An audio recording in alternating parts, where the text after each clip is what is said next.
Hello and shalom, brothers and sisters in Messiah Yeshua. Welcome back.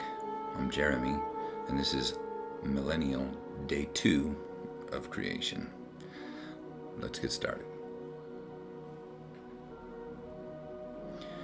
So in the Millennial Days of Creation, we're going over each literal day of the creation week and how it is a shadow or a picture of the millennial day or 1,000-year period of the millennial week or 7,000-year period.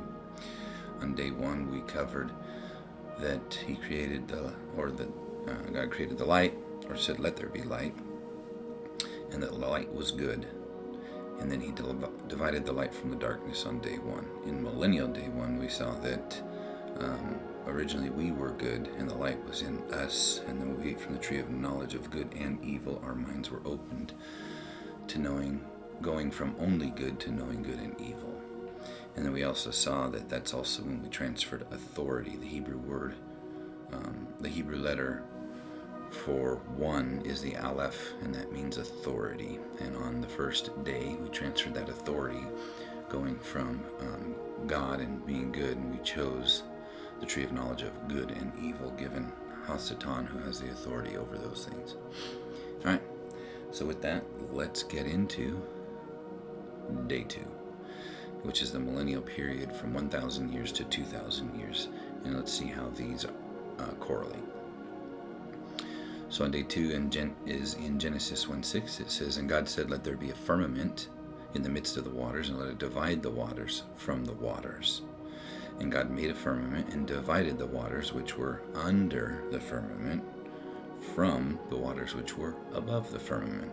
And it was so. And God called the firmament heaven, the Shamayim. And the evening and the morning were the second day." So that's all that there is on the second day. He creates a firmament, which he calls heaven, and he divides the waters above from the waters below. Pretty simple, and we're going to see how this correlates also to the flood.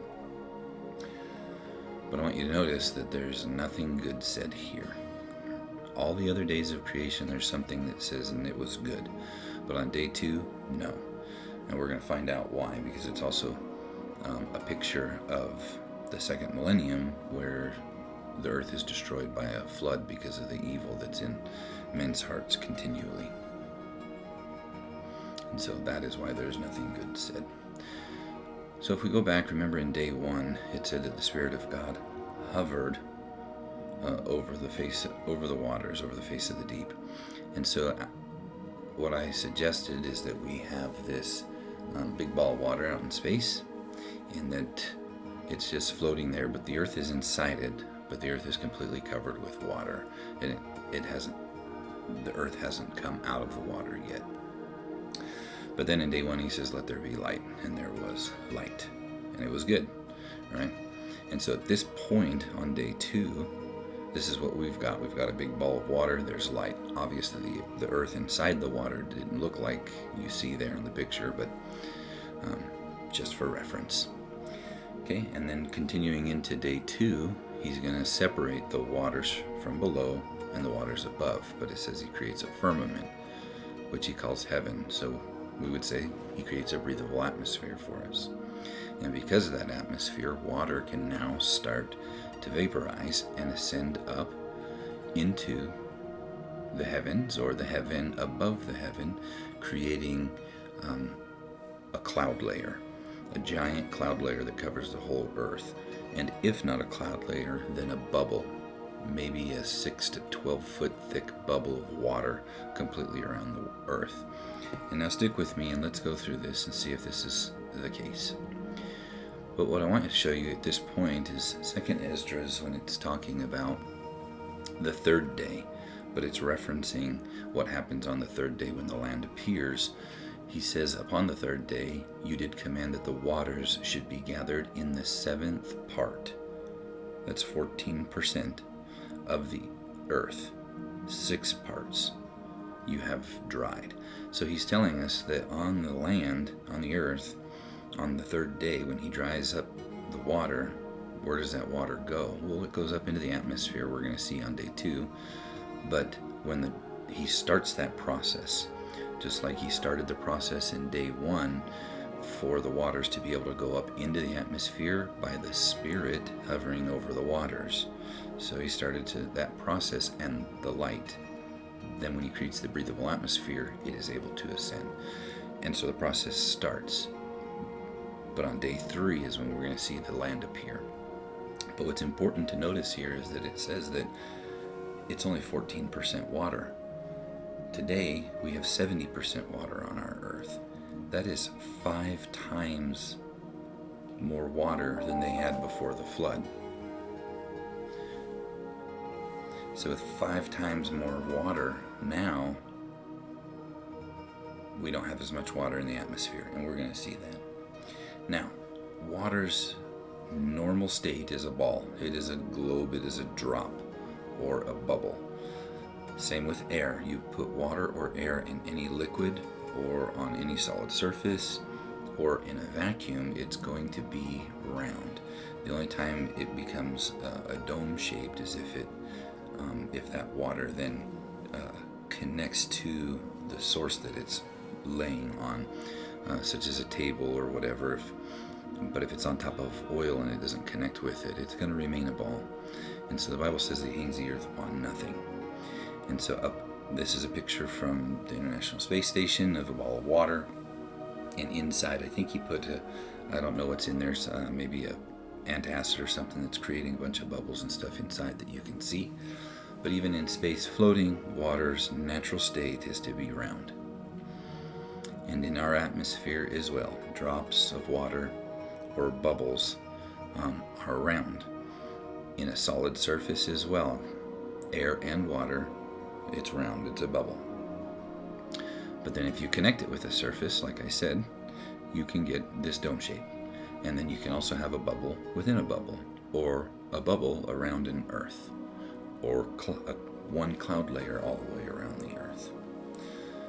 So bubbles, liquid, and air, gases, they tend to form spherical shapes. And that's in every atmosphere that we know of.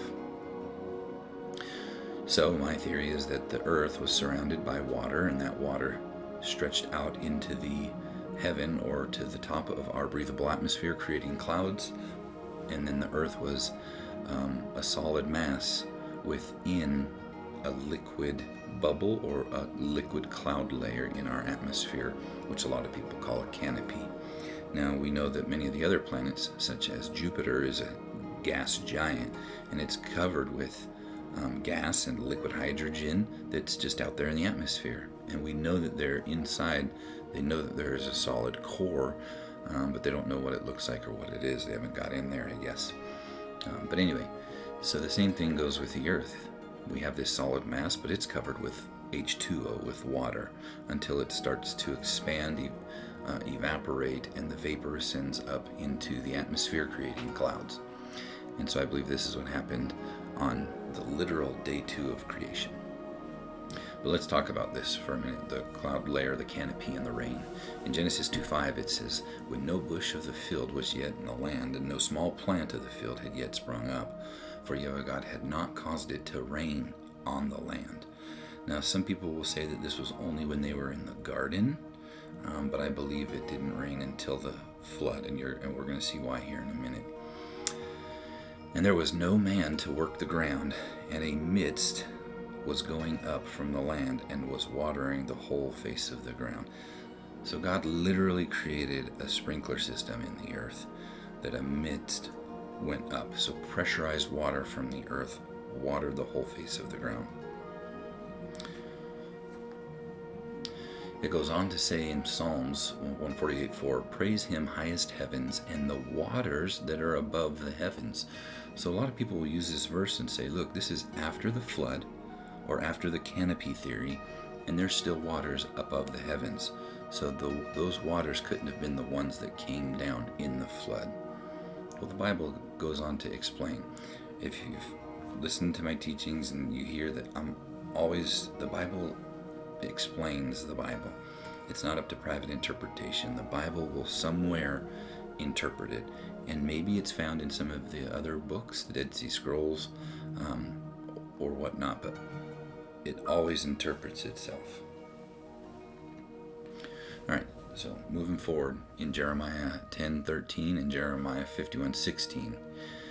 When he uttereth his voice, there is a multitude of waters in the heavens, and he causeth the vapors to ascend from the ends of the earth, and maketh lightning with rain, and bringeth forth the wind out of the treasures.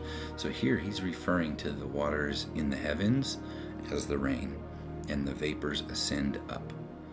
And they say, you might say, well, that's not the waters above the heavens. Well, he says in Psalm 147:8, who covereth above the heavens Shamaim with clouds, who prepareth rain for the earth, who maketh grass to grow upon the mountains.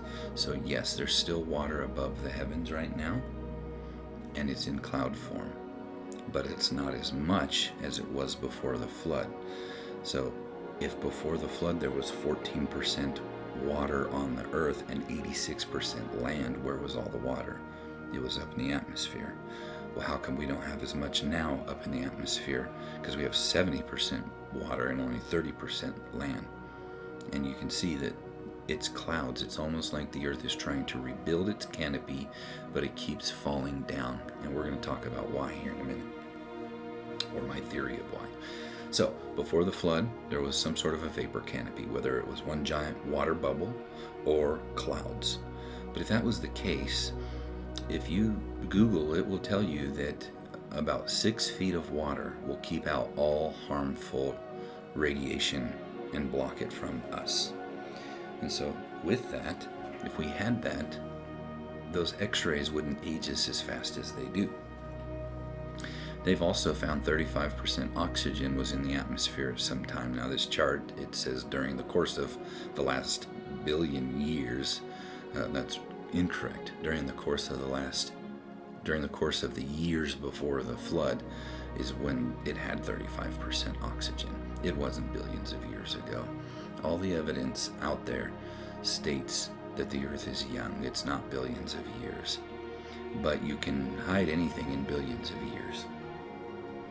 So anyway, we had 5 times less water, and we had 86% land. More trees would give us a whole bunch more oxygen in our atmosphere. So before the flood, it says that people lived to be almost 1,000 years old. Nobody went over 1,000, but I think Methuselah was the closest. He got to 969. And there was 35% oxygen, kept out the harmful rays. This would cause us to live much longer. And even there's many scriptures that not just Genesis, that say that people live to be 1,000 years. So it's not symbolic, it is literal. People literally live to be that long.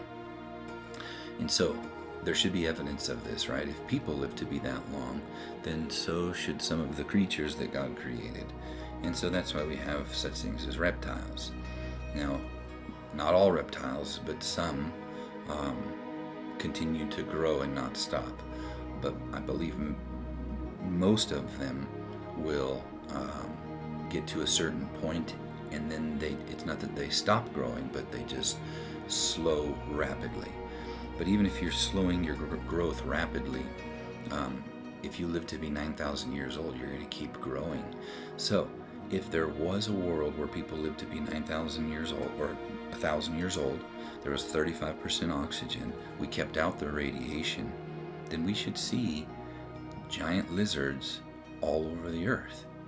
Well, if they would have died, their bones would have been decayed by the sun, because it would have destroyed them in just a year, like we see in our atmosphere today. If an animal dies and it's out there just a couple of months, the sun decays it. Unless there was a worldwide flood that caused all these animals to be buried by the flood, then we should find these giant lizards buried by the earth and the flood all over the earth. And we find that. We find dinosaurs buried all over the earth. And many of the places that these dinosaurs are buried, we've found. And this is where we've found them. It's just a quick map of the majority of where the dinosaurs have been found in large quantities. And so the word dinosaur, people will say, well, the word dinosaur is not in the Bible. Well, that's because it didn't come about until 1841 when Richard Owens, he was the first director of the London's Natural History Museum, gave the name dinosaurs to these giant prehistoric reptiles. And the word dinosaur is from the Greek. It just simply means dinos, terrible, and saurus, lizard, terrible lizard. All right, so again, we find these things laid down all over the earth, buried, not by just sand, but by debris. They've found animals giving birth, frozen. They've found rapid animals running away from mud and on top of mud. Here's a footprint of dinosaurs. You can see one footprint here, and then if you look up in the top left, you can see as it's running away. But this was at one point mud, because a dinosaur is not going to be able to squish his foot into solid rock. So this was mud flowing at one point. And I want you to notice all these trees in the background. Right? These are juniper trees.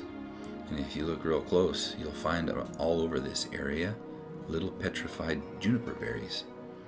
And so how did these juniper berries get petrified and covered in mud if this was billions of years ago? Because they're still coming out, and some of them are producing trees that grow. And so these seeds aren't billions of years old. They would have turned into complete rock. Some of them have, some of them are petrified, but they're still producing these trees.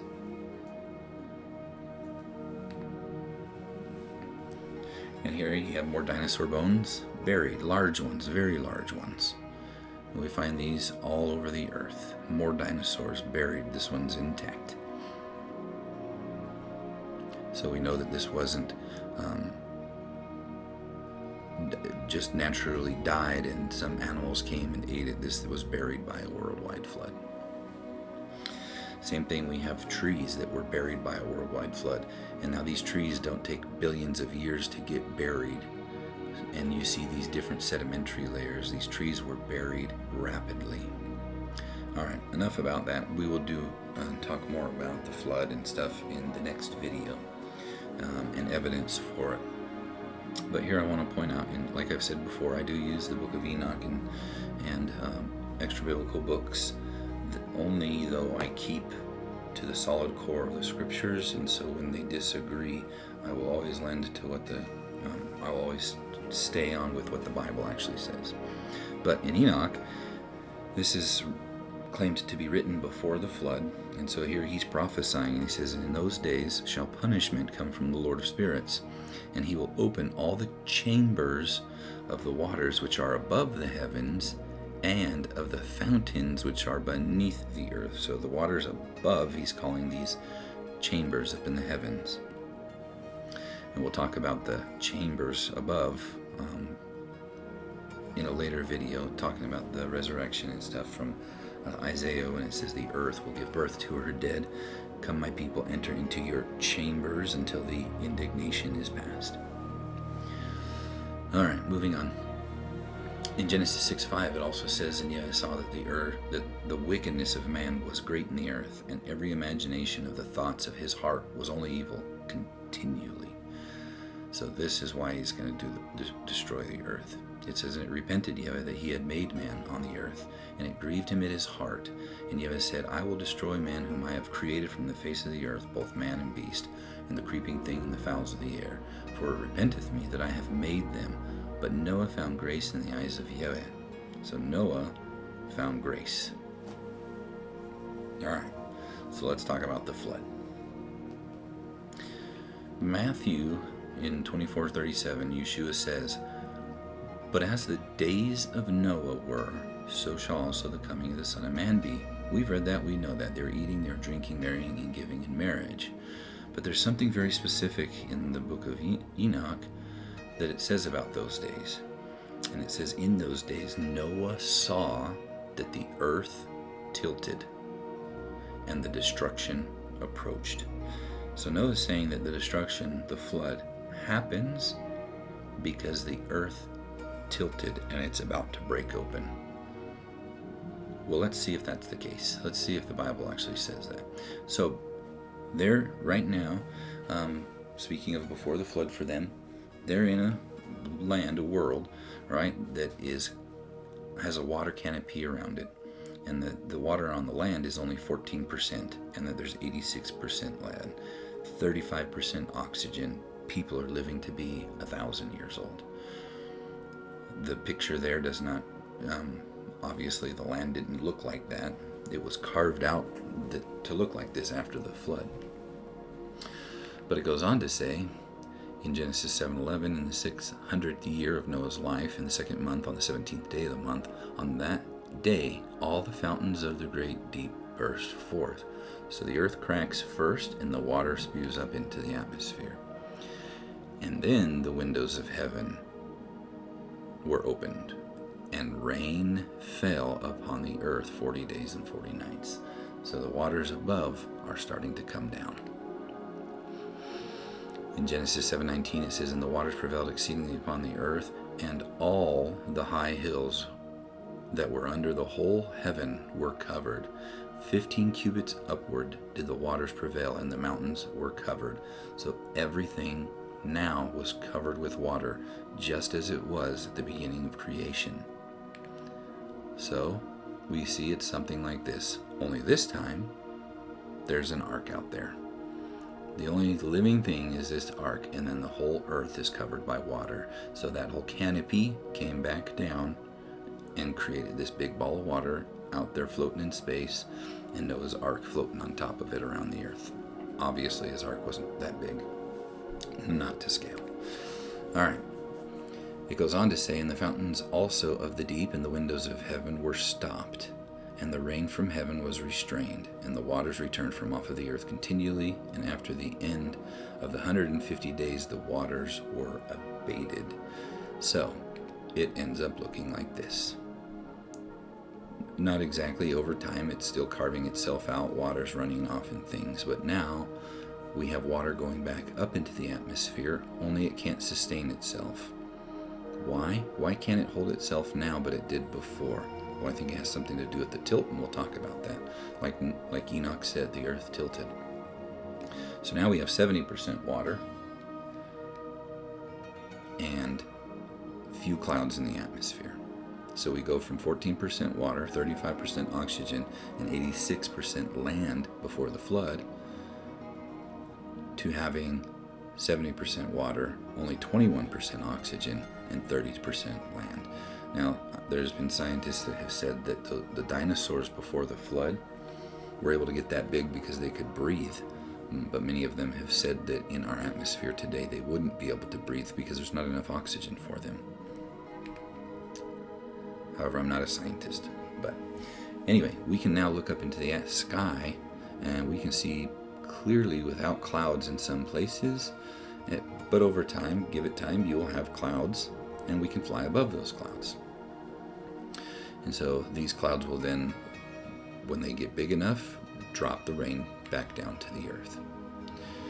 William Shatner, when he went into space on October 13th, 2021, he said, "I looked down and I could see the hole that our spaceship had punched in the thin blue tinged layer of oxygen around the earth." So the oxygen is held in by this thin blue layer or thin blue border, which we'll talk about in a later video. It was as if there was a wake trailing behind, right? So he popped through it, and it was like he said, it was almost like there was this wake trailing behind, right? And we can see all these pictures from space that show this thin blue line, and then that underneath that thin blue line you can see clouds, but the clouds don't come above it, and the oxygen does not seep out of it. It's being held in by this air bubble. And air, its natural tendency in liquid or in a vacuum is to be spherical. Water, its natural tendency is to be spherical. Okay, so after the flood, we also now have satellite images and stuff. This is not obviously a satellite image, but it's showing the seafloor. And we can see the scars from where the fountains of the great deep broke open. The earth is now like a big cracked egg, and it's left behind the scars where you can see it carved out the water, pushing up to make our what we call our continents. And now this theory of Pangea cannot be correct. The islands didn't float away from each other, because they're all still connected by land. There's just water laying on top of them. And so we do see, however, that water under pressure, if it came flowing out of these cracks, it shows the ripples and the direction that it pushed the sand and the sediment to create our continents that we have today. And this is a Google image of that. You can see, and you can also see that these cracks are right about in the middle of all the landmass, because the water would have went in both directions, pushing the sand and the debris and everything else to create our beaches along the coasts. And that's what we see all over the earth. We see how this was carved out. And here's a better picture of that, the ocean floor, and you can see where these trenches are and where the scars are and where it pushed the water to create these continents. They didn't drift apart. And yes, they are on plates because it's a cracked earth, like a cracked egg. And so now these plates move, creating earthquakes. And we see these plates all over the earth. And along these plates, we have volcanoes. And here's the tectonic plates from 2002, and you can see where these cracks are right in the middle of the land masses. And if water would have come out of those, it would have pushed and carved our continents that we know of today.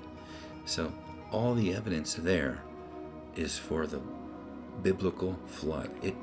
It's all there. And here's a picture of the volcanoes, all the volcanoes along these cracks where it builds up pressure, and only now, not a lot of it's water and molten rock coming out of them. So in May 1980, Mount St. Helens looked like this. And we're going to watch what happened to this over the course of its eruption.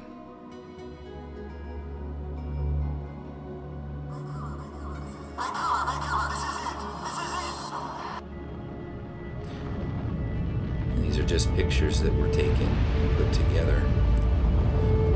But as this one volcano erupted, the amount of ash that it put into the air, and you saw the thousands of volcanoes that were around. And so this is what the layers that it laid down. Ash and rock and debris, destroying the forest in one day and carving out canyons. Not as grand as the Grand Canyon, but pretty close to some of them. And now this is what it looks like today. So Mount St. Helens went from the picture to the left to what it is today, the picture to the right. And that was just one volcano. And this is Engineers Canyon, and it was carved out by just the water after the eruption. It laid down all kinds of debris and sediment. But then slowly, a couple of years after, 2 years, it had carved this out in only 2 years. And so the Grand Canyon, you can see, if there was a worldwide flood and laid down lots of sediment, and then the water was draining off afterwards, would have carved this out. And then again, here you can see it was carved out, and it laid down all those sedimentary layers. So sedimentary layers don't take billions of years. It could have happened in the course of a year when the earth was being flooded. And the earth was flooded again by all the water coming down out of the atmosphere.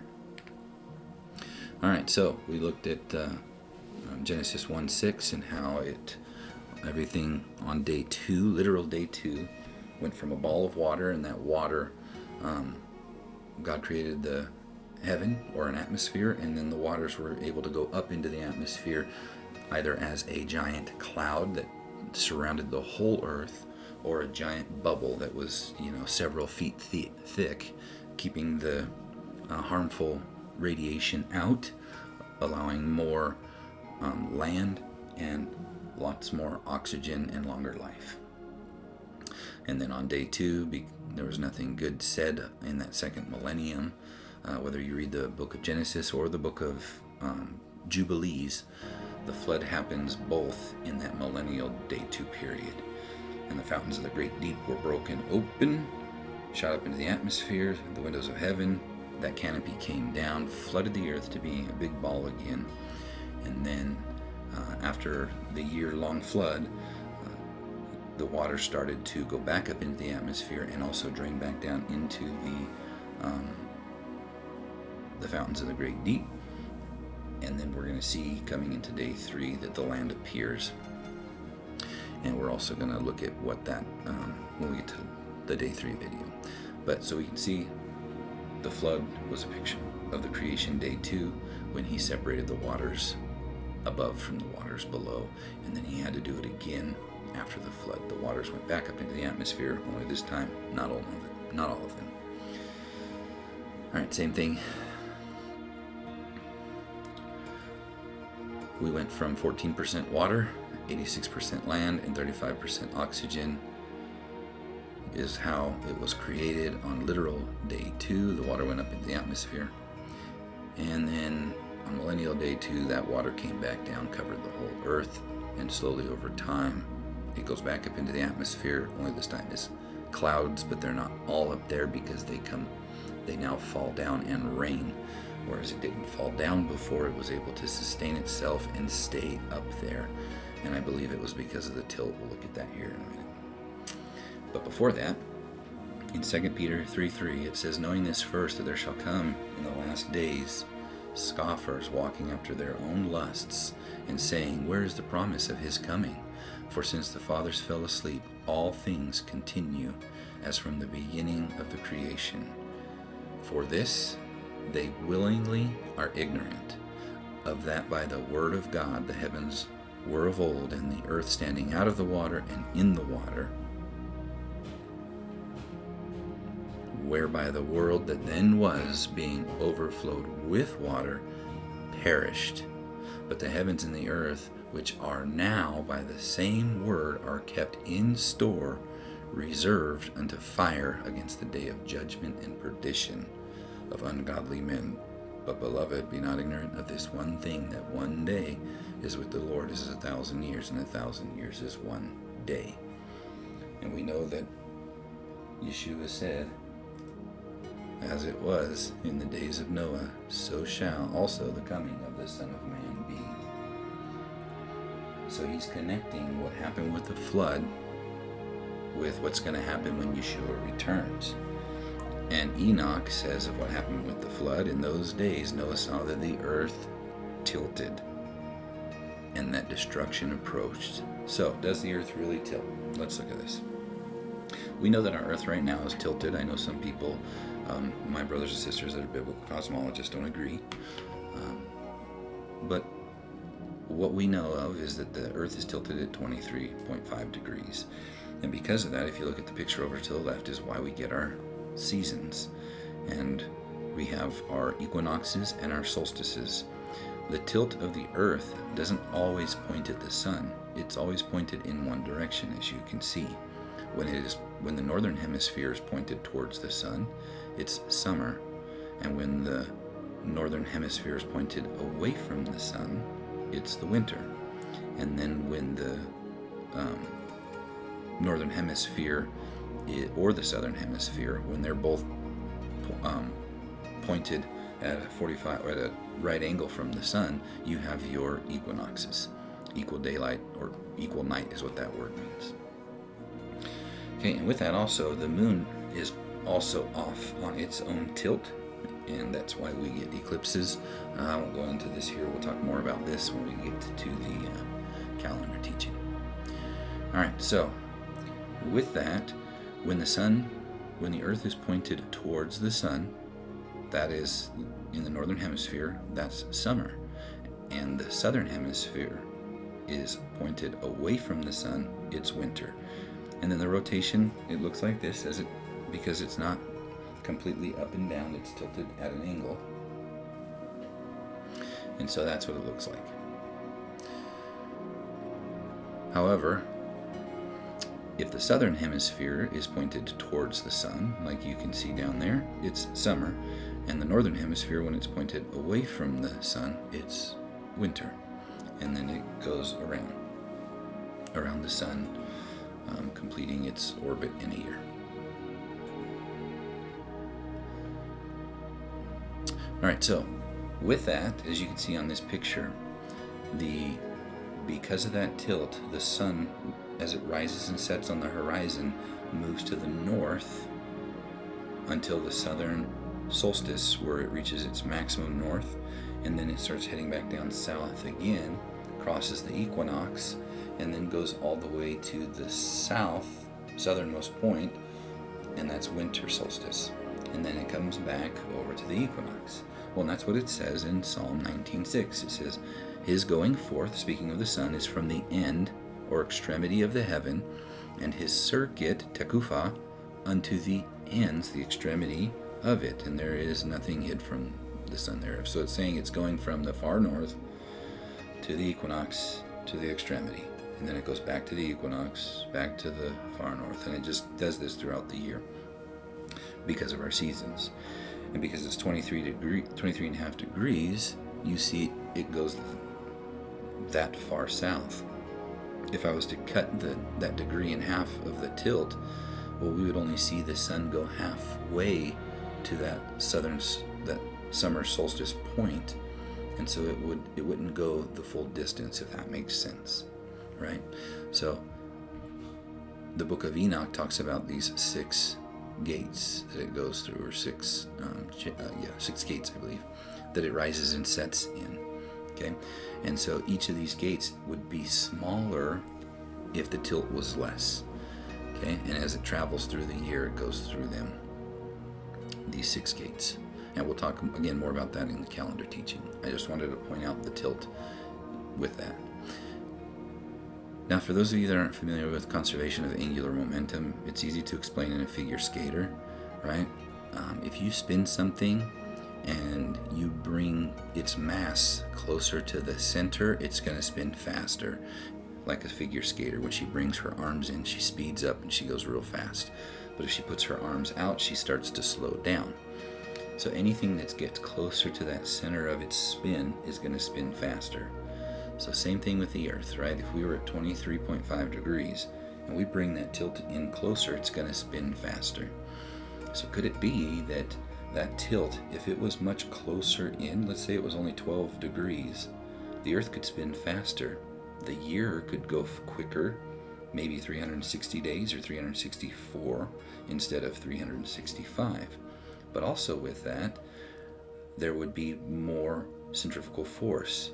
And so could it be that the water that evaporates now is able to hold itself out in the atmosphere, creating a canopy, and the water doesn't come down, doesn't rain? Well, I believe that's what it was like before the flood. And what Enoch mentioned when Noah saw that the earth had tilted and he knew the destruction was coming, because that canopy is no longer going to be able to hold itself up. And because it tilted, the earth cracked, and the water is going to start flowing out of it. So let's look and see, does the earth really tilt? Does the scriptures say that? Because the book of Enoch said that, but do the scriptures say it? Well, in Psalms 82:5 it says, they do not know, nor do they understand. They walk about in darkness. All the foundations of the earth shall be shaken. Okay, so we know that the foundations are going to be shaken, but is it going to be moved or tilted? Job 9:6 says, which shaketh the earth out of her place, and the pillars thereof tremble. So the earth is going to be shaken, and she's going to be moved out of her place. In Daniel 2:20 it says, Daniel answered and said, blessed be the name of God forever and ever. For wisdom and might are his, and he changes the times and the seasons. So it is God that changes times and seasons, or Odan and Zaman. So remember that word Odan, times. As we move into Daniel 7:25, it says, and he shall speak great words against the Most High, and shall wear out the saints of the Most High, and think to change zaman and dath. So he's thinking to change zaman, which only God can change, it says. And they shall be given into the hand until the Odan and times and dividing of times. So we know that from the book of Revelation that time there is referring to a year, and times 2 years, and the dividing of times half a year. So if Odan before says that he changes times and seasons, the year. So God changes the year, right? And this one in here thinks to change times and laws, but he doesn't. But only God can change the time of the year. Hope that makes sense, because in the Epistle of Barnabas it says, and he rested on the 7th day. This means when his Son coming again shall destroy the time of the wicked man and judge the ungodly, and change the sun, moon, and stars. So the sun, moon, and stars are going to be changed? And how do we use the sun, moon, and stars to determine the days and the years and the months and so forth? But it's going to be changed, it says. Then shall he truly rest on the 7th day. Okay, so we know that something's going to happen that's going to cause the earth to change. The sun, moon, and stars, and our year. Well, it says in Isaiah 13:13, therefore I will shake the heavens, and the earth shall remove out of her place in the wrath of Yahweh of hosts, and in the day of his fierce anger. Remember what Yeshua said, as it was in the days of Noah, so too will it be at the coming of the Son of Man. Here, the coming of the Son of Man is the day of wrath. And he's saying that he's going to remove the earth out of her place. And just like Enoch said, the earth tilted, it moved out of her place. Well, Isaiah 24:20 says, the earth shall reel to and fro like a drunkard, and shall be removed like a cottage, and the transgressor thereof shall be heavy upon it, and it shall fall and not rise again. The earth is going to be removed, and it's going to fall and not rise again. That is what Isaiah says. Let's confirm and tie this all together. And it shall come to pass in that day, saith the Lord Yahweh, that I will cause the sun to go down at noon, and I will darken the earth in clear day. So when the daytime is supposed to come and be clear, he says he's going to darken it. Keep that in mind, because it also says in Isaiah 24:1, behold, Yahweh maketh the earth empty, and maketh it waste. He turneth it upside down, and scattereth abroad the inhabitants thereof. People will take this as symbolic, but what if it's actual literal? What if he's going to flip the earth upside down? That's what all this says. That's what Enoch said, the earth tilted. And then the last one in Zechariah says, and it shall come to pass in that day that the light shall not be clear nor dark, but it shall be one day which shall be known to Yahweh, not day nor night, but it shall come to pass at evening time it shall be light. And it shall be in that day, living waters shall go forth from Jerusalem, half of them towards the sea and half of them towards the sea, the east and the west. In summer and in winter shall it be. So at evening it's supposed to be nighttime, but here it's saying at evening it's going to be daytime. And we saw earlier that at the day it's going to be night when it should be day. And it also said that the sun will go down at noon earlier. Remember? The sun always goes down at noon. But now it's going to say something, we're going to see something different than what we did before. It's going to go down a different direction. So real quick, let's look at this, right? We talked about the earth and its rotation. But if you look at the landmass there, where the word rotation is, it's about to enter the night. So it's about to be sunset. And as it rotates, it will go into night. Well, if the earth were to tilt, and while it was rotating, I want you to notice that now instead of going into night, you're just coming out of night, going into morning. So when it should be evening, or when it should be night, it's day. And for the people at night, when it should be day, now it's night for them again. Okay, so keep that in mind. In Joshua 10:13 it says, "And the sun stood still, and the moon stayed until the people had avenged themselves upon the enemies." Is not this written in the book of Jasher? The book of Jasher. So the sun stood still in the midst of heaven and hasted not to go down about a whole day. If you go to the book of Jasher and you read about this event, it's going to tell you, yeah, the sun stood still, but it's something, it gives much more prophecy to what's going on. It literally talks about the day of Yeshua's return and him fighting against the enemies, him standing up and fighting for his people. Could this have something to do with the sign of the Son of Man? Joshua's long day and the sun doing something in the heavens? You're going to see that the sun will move around. It will go down and come back up, but it will move around unlike we've ever seen before. Or it could also happen if the tilt and the rotation were intertwined at the same time, moving at the same speed. You might not even see the sun move at all. It would just stand still.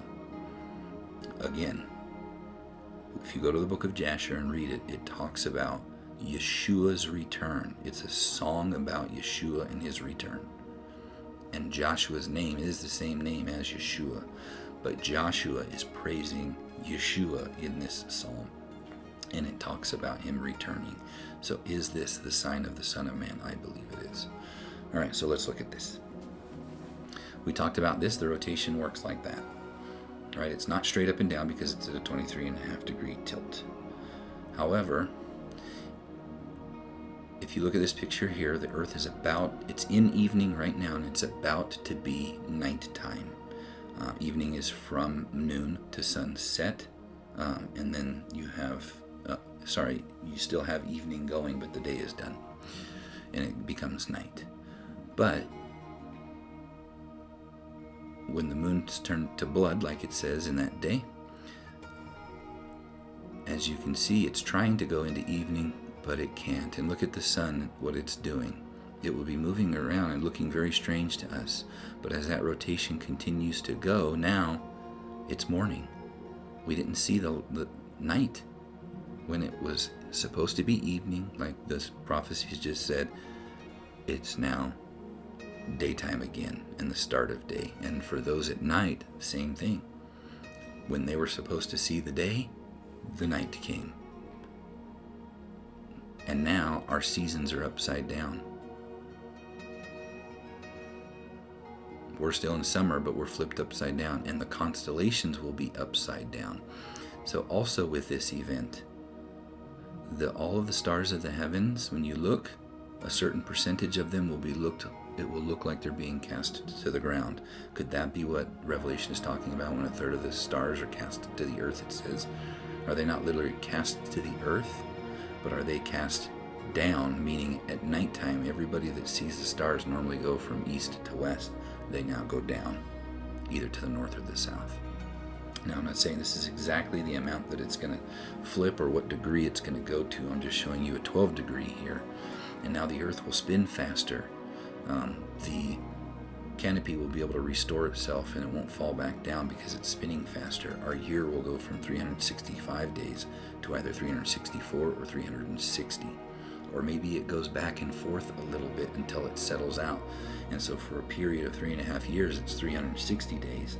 But then when it settles out, it's a period of 364 days, and the canopy can hold itself back up. You see, if looking at this chart, everything on the bottom is summer, right? The first 6 months, biblical months, after the equinox, because the book of Enoch and the Dead Sea Scrolls calendar and all that starts the summer after the equinox, and it starts the winter months after the equinox. It's all based on the equinox. Why is that important? Well, if the earth does flip upside down, the 10th day of the first month, when they're selecting Passover lambs, is also the 10th day of the 7th month for the other hemisphere when they're selecting the atonement goats. Or the 15th day of unleavened bread, and 7 days after that is the same 15th day of tabernacles of the 7th month for 7 days. And then if you flip those seasons back and forth, Both hemispheres are still celebrating this week of celebration at the same time, if that makes sense. So Passover would then be in the 7th month, Tabernacles would now be in the 1st month, and those would work together, if that makes sense. I hope I'm explaining that correctly.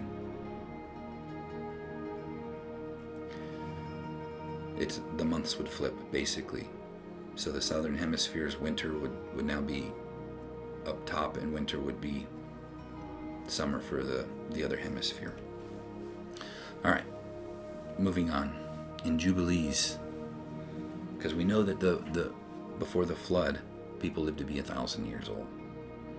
It says in Jubilees, then they will say, the days of our forefathers were many, even unto 1,000 years, and were good.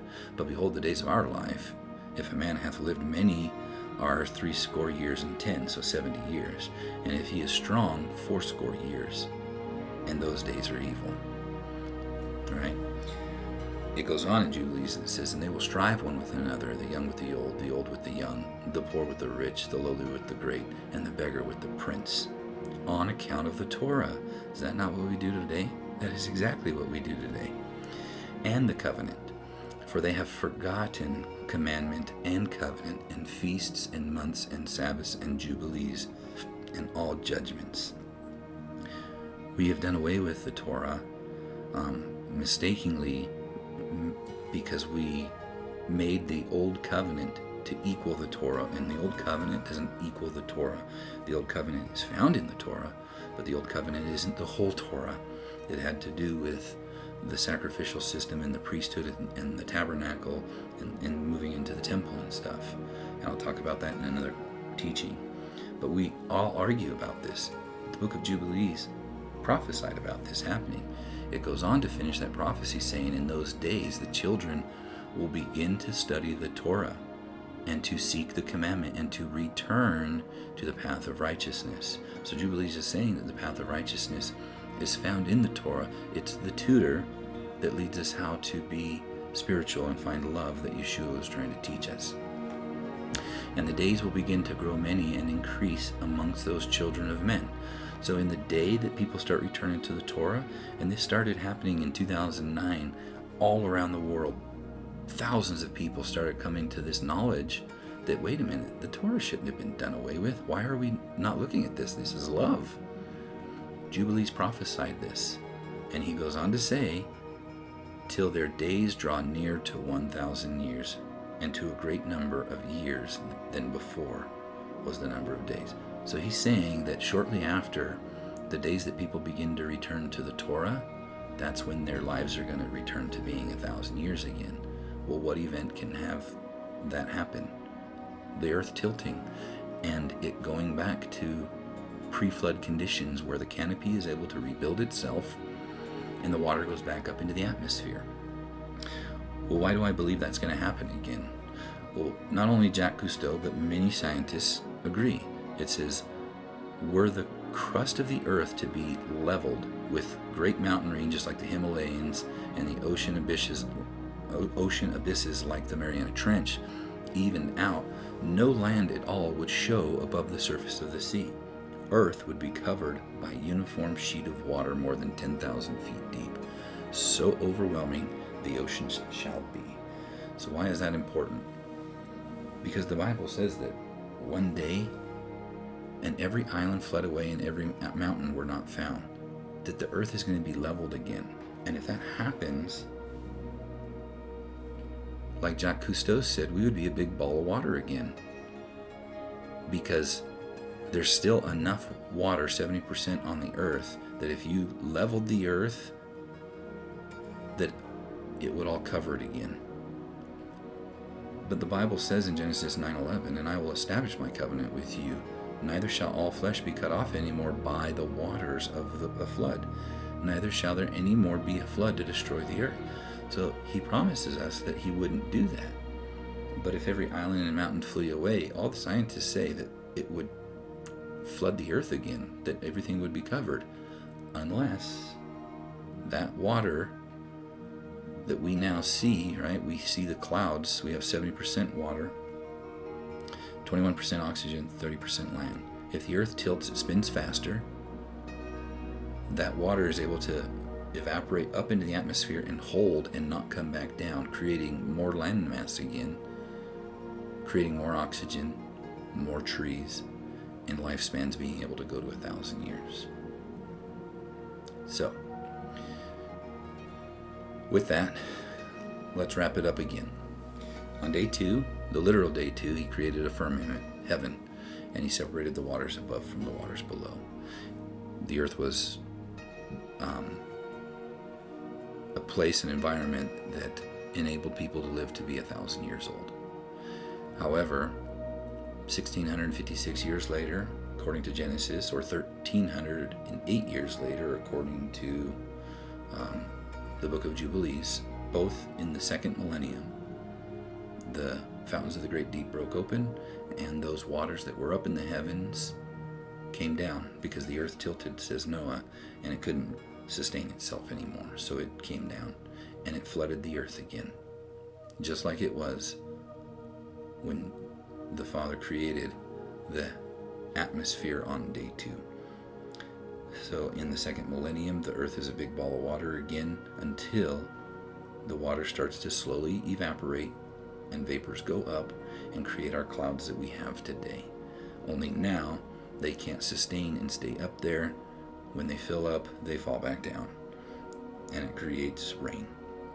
And 70% of our earth is covered by water. But when Yeshua returns, I believe the sign of the Son of Man is the earth standing, or the sun standing still, or moving like it didn't move before, and the earth is tilting. And that's what causes the Great Tribulation. But after it, the earth will restore to like it was before the flood. The canopy can go back up and stay. More trees, more oxygen, and people will begin to live to 1,000 years. But those that receive a resurrected body will live eternal. I hope that helps. So, with that said, the second day, the Hebrew letter for 2 is Bet. And it is a picture of a house. So, our house was changed. Our habitation, this earth, the Bible says that he's given the earth to man. It is our habitation, it's our home. It was changed on day 2. Not only that, there's something else that happens with the habitation and the waters above mixing with the waters below that we're going to talk about in the next video. And so stay tuned for that one, because it's going to get into some very deep and controversial things. But brothers and sisters, I do it all with love. So, we're working through our way to get through all of the days of creation and millennial days of creation to talk about the creation week. We saw that in the first day, the first 2 days of creation, this is called the first age. It was the age of creation, the age of chaos, and the age of destruction when the flood happened. The next 2 days we will talk about is physical Israel. Then after that, the next 2 days were the times of the Gentiles. And it talks about Yeshua in Hosea. He says, I will go and return to my place till they acknowledge their offense, speaking of Judah, and seek my face. In their affliction they will seek me early. Come and let us return unto Yahweh, for he hath torn, and he will heal us. He hath smitten, and he will bind us up. After 2 days will he revive us. In the 3rd day he will raise us up, and we shall live in his sight. In Psalms it says, And Yahweh said unto my Lord, Sit thou at my right hand, until I make your enemies your footstool. The earth is God's footstool, and Hasatan will be cast down to the earth. In Acts it says, Whom the heavens must receive until the times of restitution of all things, which God hath spoken by the mouth of all his holy prophets since the world began. And that word restitution also has to do, I believe, with the earth going back to its pre-flood conditions so it can sustain life to 1,000 years. And Moses went down from the mountain to the people and sanctified the people, and they washed their clothes. And God said unto the people, Be ready against the 3rd day. Come not at your wives. Yeshua is in the heaven. He's not with his wife. We are washing our clothes until the 3rd day when we're resurrected. And that will be the Messianic kingdom where Yeshua rules and reigns for 1,000 years as the master of the Shabbat. And then the 8th day we'll have eternal life.